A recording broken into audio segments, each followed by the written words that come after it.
काही तिथी फक्त कॅलेंडरवर असतात, पण काही तिथी माणसाच्या आयुष्याला दिशा देतात. माघ महिन्यात येणारी ही पौर्णिमा, जिला शास्त्रांनी अक्षय पुण्याची रात्र असे म्हटले आहे. पण प्रश्न असा आहे, माघ पौर्णिमा इतकी पवित्र का मानली जाते? या दिवशी केलेल्या एका छोट्या दानालाही एवढे महत्त्व का आहे? आणि हे सगळं कोणत्या ग्रंथात सांगितलं आहे? चला तर जाणून घेऊया माघ पौर्णिमेचे आध्यात्मिक रहस्य. पण त्याआधी चॅनलवरती नवीन असाल तर सबस्क्राईब करायला विसरू नका. मित्रांनो, माघ महिना म्हणजे तप, संयम आणि भक्तीचा महिना. थंडीची चाहूल असते, पाणी अंगात शिरतं, तरीही भक्त पहाटे उठून नदीकाठी जातो. का?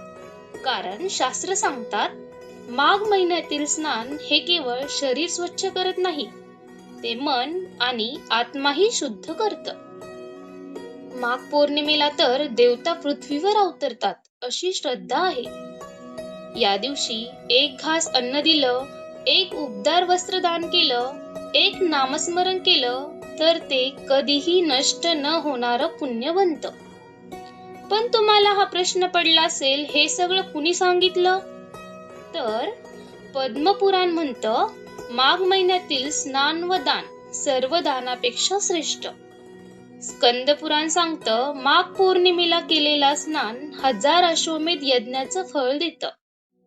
विष्णू पुराणामध्ये म्हटलं आहे, या महिन्यात भगवान विष्णूची उपासना मोक्षाचा मार्ग दाखवते. महाभारतामध्ये भीष्म पितामह युधिष्ठिरला सांगतात, माघ स्नान माणसाचा पाप बंधनातून मुक्त करतं. माघ पौर्णिमा ही भगवान विष्णूला अत्यंत प्रिय तिथी आहे. या दिवशी विष्णू सहस्रनाम, नामस्मरण, उपवास किंवा साधं सात्विक भोजन केल्यास आयुष्यातील अडचणी हळूहळू दूर होतात आणि मनाला शांती मिळते.